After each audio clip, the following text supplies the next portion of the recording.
Hello everyone, this is Anjali Singh. स्वागत है आप सभी का सिलेक्शन गुरुकुल चैनल पर। आज हम पढ़ने जा रहे हैं सीटेट का जो प्रीवियस ईयर पेपर है उसका जो सीडीपी पोर्शन है उसके हम कुछ क्वेश्चन सॉल्व करने जा रहे हैं, जिससे क्या हो कि आपका जो समझ हो वो विकसित हो जाए और आप जान जाएं कि पेपर में कैसे कैसे प्रश्न पूछे जाते हैं। और ये जो है सीडीपी का पोर्शन है जो कि आपके यूपी टेट में भी काम आएगा।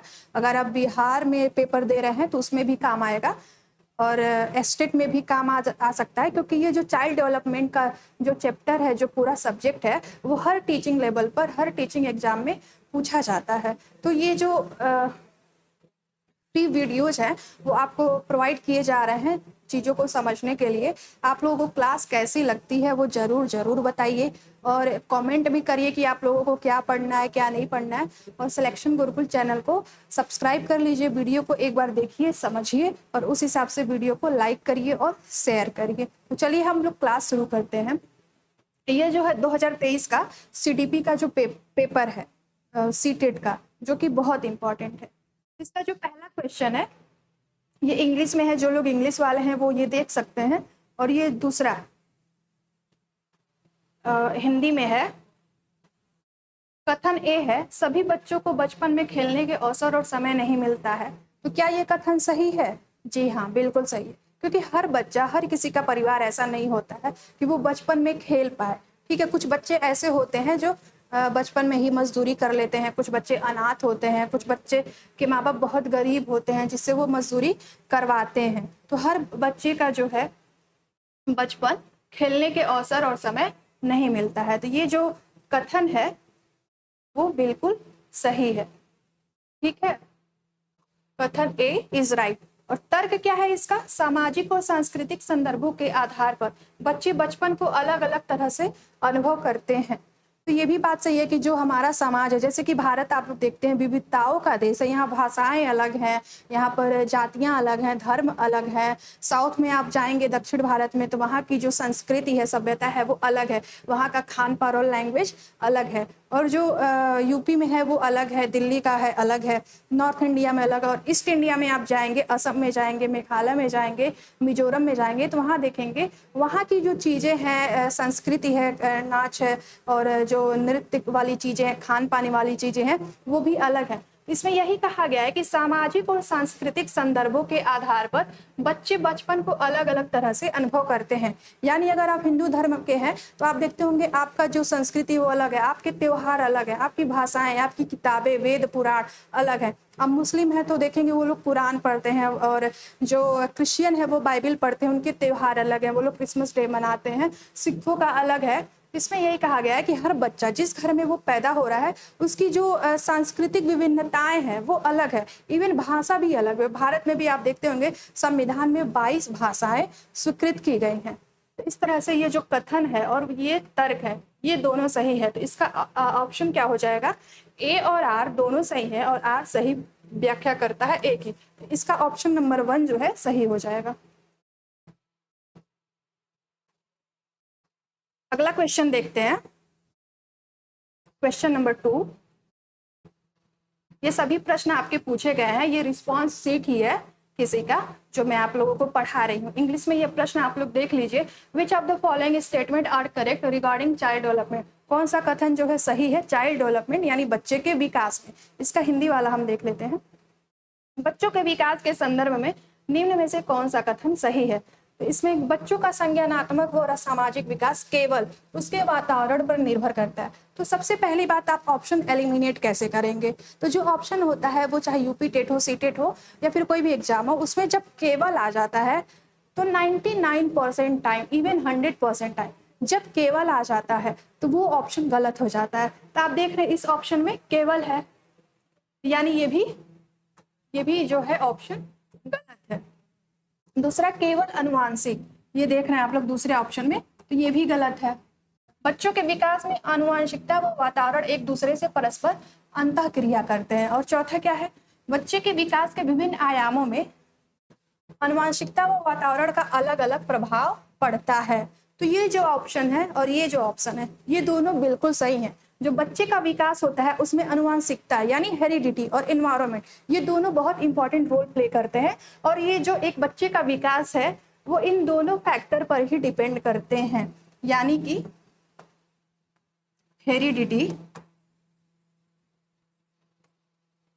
Heredity plus environment.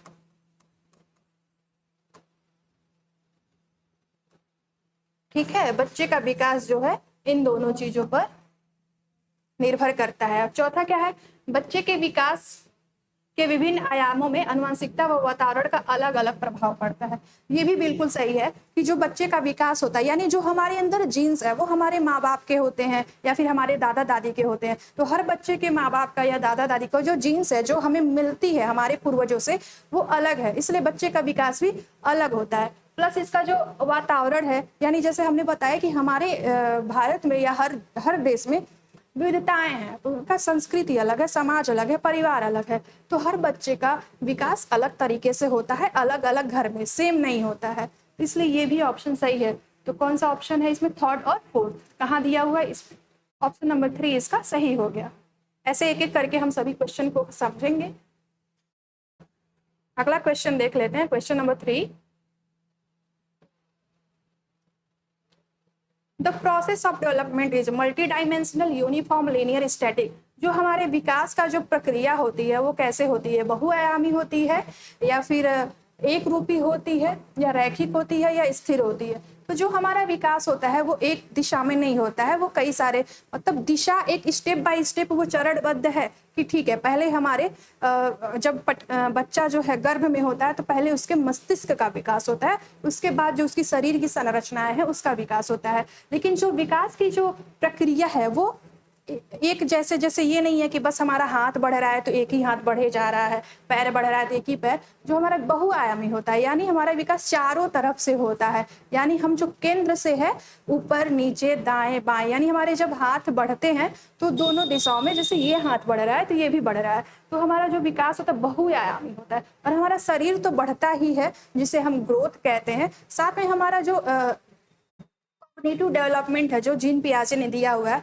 वो भी साथ में बढ़ता है। तो ये जो इसका जो ऑप्शन हो जाता है वो बहुआयामी हो जाता है, एक रूपी नहीं है, रैखिक नहीं है, स्थिर नहीं है। विकास तो कभी स्थिर होता ही नहीं है, गर्भाधान से लेकर के मृत्यु तक हमारा डेवलपमेंट जीवन पर्यंत चलता रहता है। दो टर्म है इसके, एक है ग्रोथ, एक है डेवलपमेंट। तो जो ग्रोथ होता है वो एक निश्चित सीमा तक होता है, वो हमें दिखता है। ग्रोथ का मतलब जो हमारा शारीरिक विकास होता है वो ग्रोथ होता है, जिसको हम फिजिकली देख के नाप सकते हैं। लेकिन जो हमारा डेवलपमेंट होता है उसे हम अलग मेथड से आईक्यू से नापते हैं, लेकिन हर वक्त ये दिखता नहीं है, ये समय के साथ बदलता रहता है और हम भी सीखते रहते हैं, जीवन पर्यंत मृत्यु तक हम सीखते रहते हैं। तो विकास जो है बहुआयामी प्रक्रिया है। और अगला question, question number 4, direction of development of children is and each child. क्या होता है, बच्चों के विकास की दिशा होती है और प्रत्येक बच्चा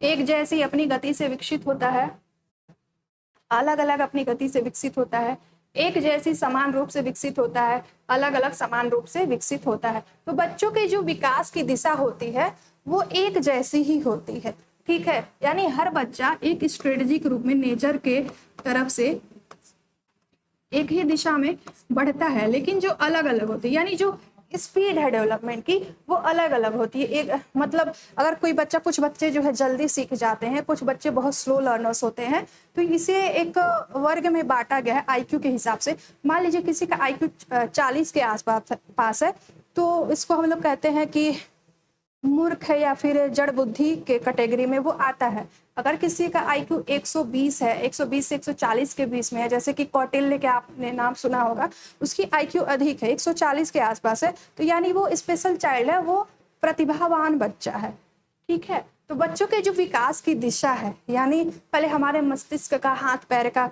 उसके बाद विकास होता है, पहले मस्तिष्क का विकास होता है, उसी तरह से हर बच्चे का होता है। लेकिन प्रत्येक बच्चा की जो सीखने की स्पीड है, जो आईक्यू है, वो अलग अलग है। तो ये जो है यहाँ पर हो जाएगा अलग अलग, ठीक है। ये ऑप्शन में कहाँ पर है, एक जैसी होती है लेकिन अपनी गति से विकसित होता है। देखिए यहाँ पर होगा अपनी गति से, अपनी गति से। ठीक है, इसको आप लोग समझ जाइएगा। ये हो गया, इसका ऑप्शन नंबर 1 जो है वो सही हो गया। अब अगला क्वेश्चन देखते हैं।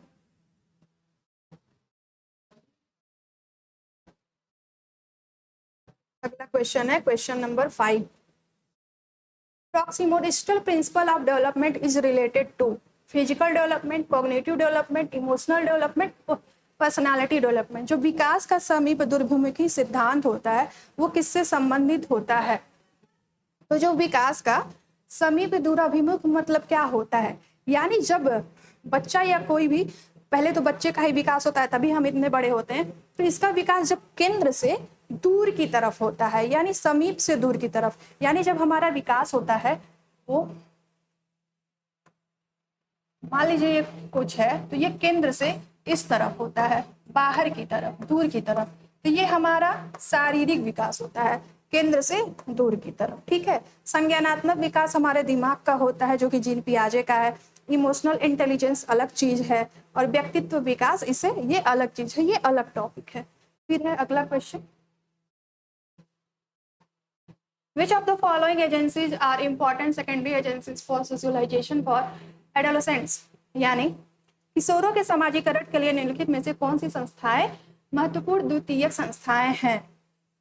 तो आप जानते होंगे कि माँ हमारी पहली शिक्षक होती है, माता पिता ही हमारे पहले शिक्षक होते हैं। हमारा परिवार जो है वो प्राथमिक विद्यालय होता है। तो जहां जहां परिवार, इसने क्या पूछा है? किशोरों के समाजीकरण के लिए क्या पूछा गया है? द्वितीयक संस्थाएं कौन सी है? तो जहां जहां परिवार है, ये गलत हो जाएगा क्योंकि ये फर्स्ट होता है, सेकेंड नहीं। परिवार हमारा प्राथमिक विद्यालय होता है, प्राथमिक संस्था होता है किशोरों के विकास के लिए, और यहाँ पर भी परिवार है। तो ये जो है ऑप्शन एलिमिनेशन मेथड है, यानी अगर आप जानते हैं कि ऑप्शन को कैसे एलिमिनेट करना है या फिर आपने बेसिक चीजों को पढ़ रखा है तो आप बहुत अच्छे से है। कई क्वेश्चन तो आप ऑप्शन एलिमिनेट करके आप क्लियर कर सकते हैं, टेट का एग्जाम या फिर सेटेट का एग्जाम। ये देख रहे हैं आप लोग, तीनों में जो है परिवार है, तो ये तीनों गलत हो गया। ये पहला मीडिया, किताबें और धर्म। तो किशोरों के समाजीकरण के लिए निम्नलिखित में से कौन सी संस्थाएं महत्वपूर्ण है? द्वितीयक। तो द्वितीयक क्या हो गया? मीडिया, किताबें और धर्म। ये आपका सही हो गया। अगला क्वेश्चन देखते हैं, क्वेश्चन नंबर 7। पियाजे मानसिक संरचनाएं जो सोच का आधार है के लिए किस शब्द का इस्तेमाल करते हैं? जो सोच का आधार है, हमने एक थियरी इस पे की है, एक वीडियो आपकी वो आएगी, अपलोड हो जाएगी, आप उसमें देखेंगे कि स्कीमा क्या होता है। जो हमारी मानसिक सोच होती है, एक एक चीज को हम कैसे जो है अपने दिमाग में बैठाते हैं, वो हमारा स्कीमा होता है। तो जो मानसिक संरचनाएं हैं पियाजे के अनुसार, जो सोच का आधार है मानसिक संरचनाएं, उसके लिए किस चीज का हम प्रयोग करते हैं? उसके लिए हम स्कीमा का प्रयोग करते हैं। ठीक है, अगला क्वेश्चन है, अगला क्वेश्चन देख लेते हैं। Which of the following is a correctly matched pair? कौन सा जो पेयर है वो करेक्टली मैच हो रहा है?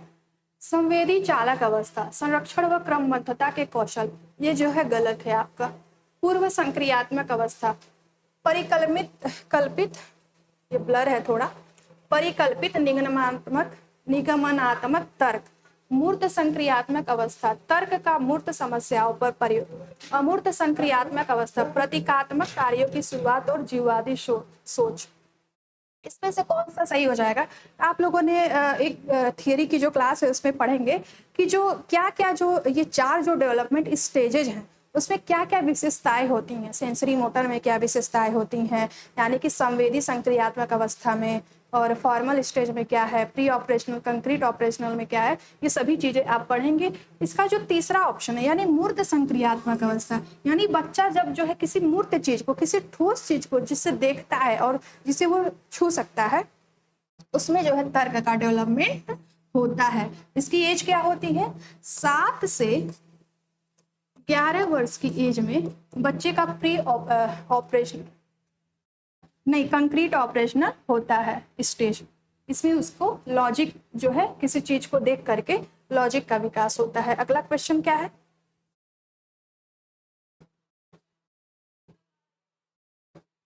अगला क्वेश्चन देख लेते हैं, question number 9।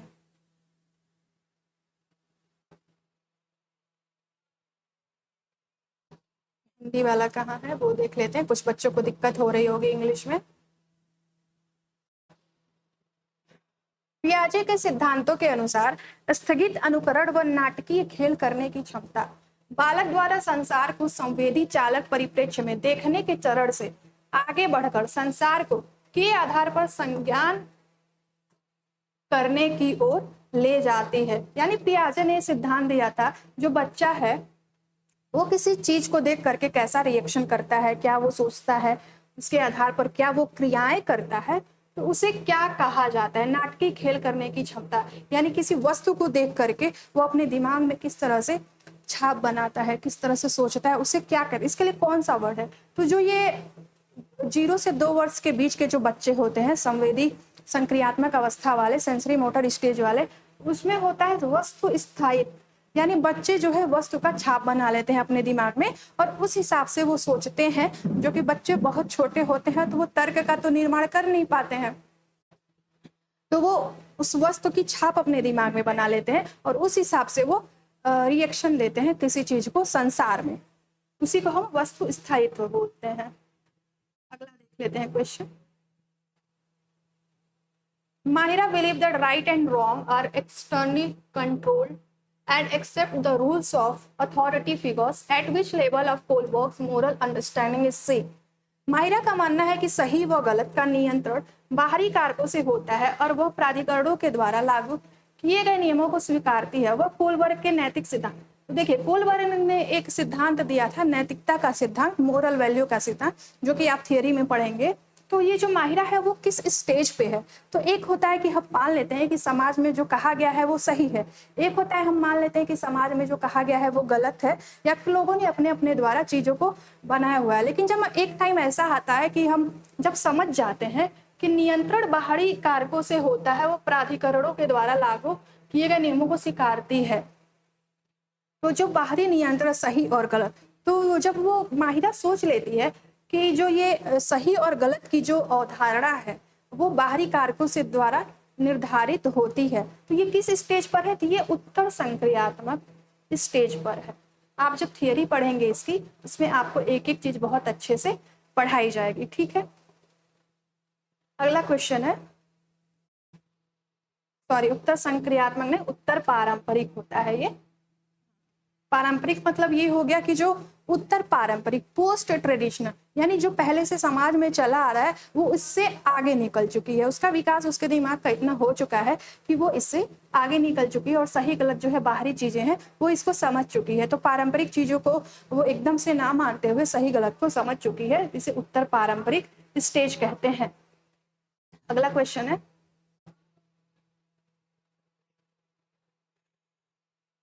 Dash is the primary cause of cognitive development according to Lev Vygotsky. तो लेव वाइगोत्स्की ने अपने सिद्धांत दिए, जो उसमें उन्होंने कहा था कि जो समाज होता है, जो समाज में इंटरेक्शन होता है, अंतःक्रिया होती है, बच्चे जो है अपने समाज और संस्कृत से ही सीखते हैं, ठीक है। तो लेव वाइगोत्स्की,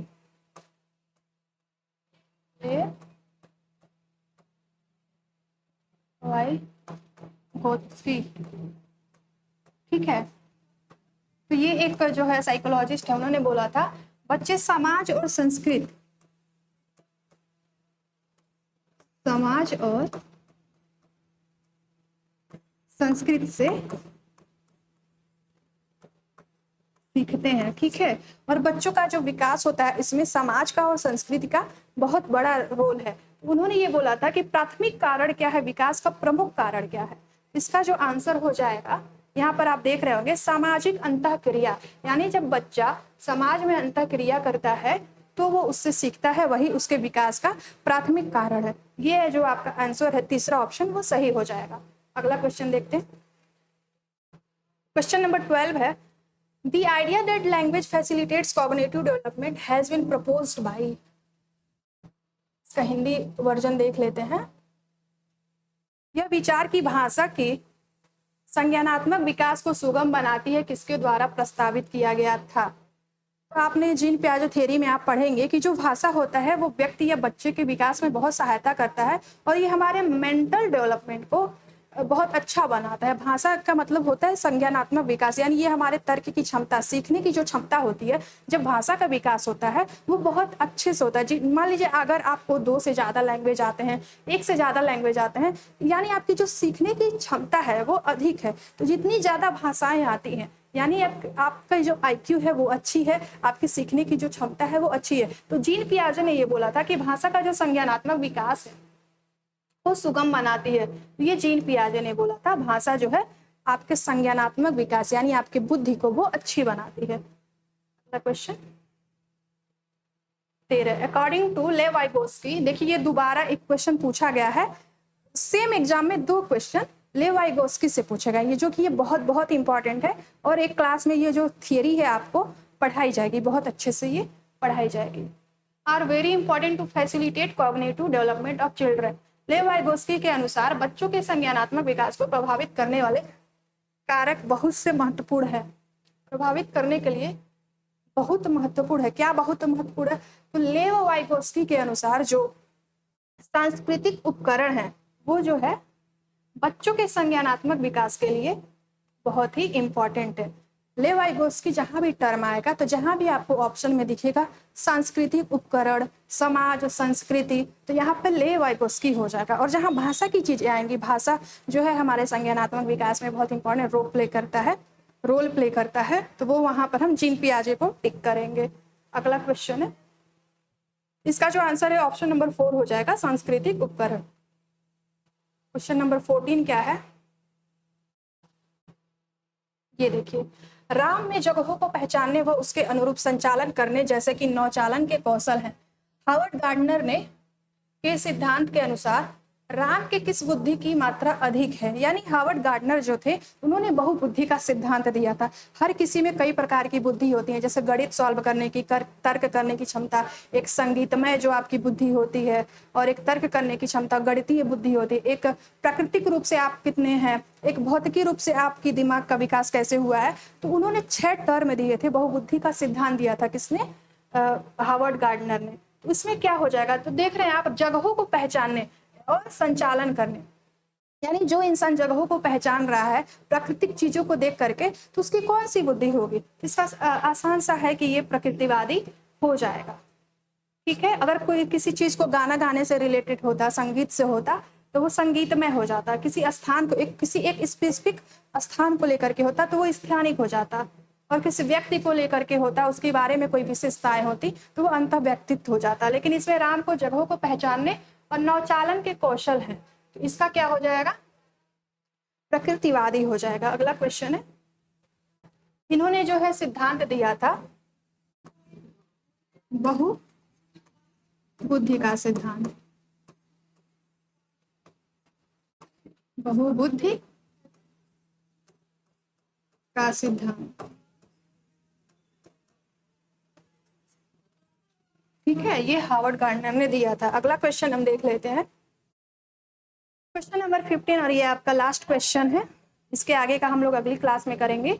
मूल्यांकन की योजना बनाते समय शिक्षक को निम्नलिखित में से किन बातों का ध्यान नहीं रखना चाहिए? यानी जब भी आप देखते होंगे क्लास में यूनिट टेस्ट होता है, एग्जाम होते हैं हमारे 3 महीने पे, 6 महीने पे, 1 साल में, तो जो शिक्षक होता है वो जब मूल्यांकन करने जाता है तो उसे किन किन बातों का ध्यान होना चाहिए? कुछ बच्चे होते हैं जिन बच्चों का कुछ शिक्षक ऐसे होते हैं जिन बच्चों का जो है कम नंबर होता है, तो उसे वर्गीकृत करते हैं, यानी ये बहुत कमजोर है, या ये है बहुत तेज है, और फेवरेटिज्म या पार्शियलेशन कहते हैं, पार्शियल हो जाते हैं कुछ टीचर, तो ये बहुत बहुत गलत है। तो ये जो इसलिए इसे पूछा गया कि मूल्यांकन की योजना बनाते समय शिक्षक को निम्नलिखित में से किन बातों को ध्यान में नहीं रखना चाहिए? तो छात्रों की तैयारी का स्तर क्या है? यानी जब टीचर कोई टेस्ट लेने वाला है, एग्जाम लेने वाला है, तो जो टीचर है वो पढ़ाता है तो उसको पता होना चाहिए कि बच्चों का लेवल क्या है, यानी आपने कितना पढ़ाया है, बच्चे ने कितना समझा है, आपने उसकी तैयारी सही से करवाई है या नहीं, ये बहुत जरूरी होता है। इन बातों का तो ध्यान रखना चाहिए, यानी ये तो सही है, लेकिन पूछा क्या गया है कि कौन सा नहीं है, ये आपको बहुत नोटिस करना है एग्जाम में, कि क्या नहीं जब लग जाता है कि तो पूरा वो सिस्टम बदल जाता है, वो आंसर बदल जाता है, कभी कभी गलत हो जाता है और हम ध्यान नहीं देते हैं, लापरवाही कर देते हैं। तो ये पूछा गया नहीं है तो ये तो सही है, तो ये गलत हो जाएगा, यानी ये नहीं होगा। और मूल्यांकन की कौन कौन सी विधि है? मुझे शिक्षा शास्त्र में अंतर्दृष्टि प्रदान करेगी।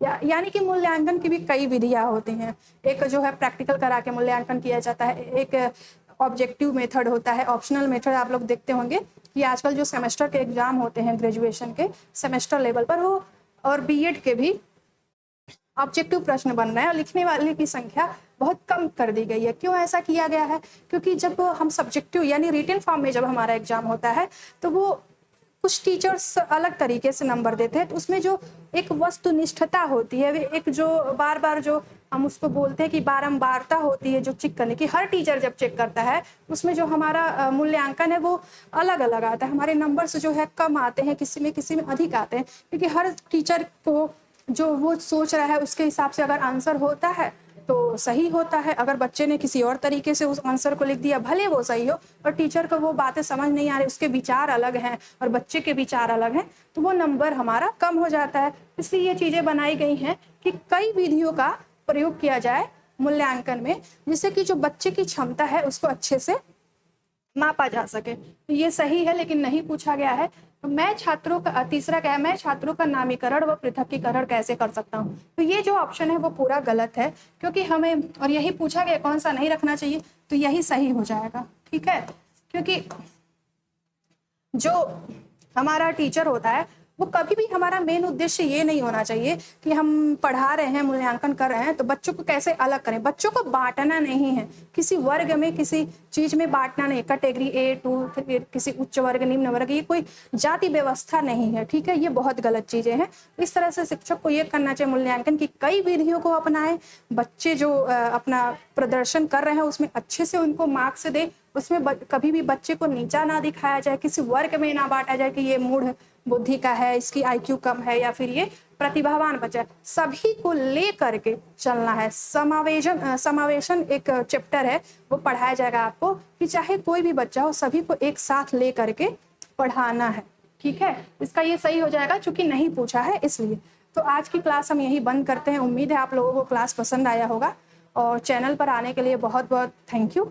चैनल को आप लोग सब्सक्राइब कर दीजिए, वीडियो को लाइक एंड शेयर कर दीजिए, और क्या क्या आप लोगों को पढ़ना है वो कमेंट कर दीजिए। Thank you so much.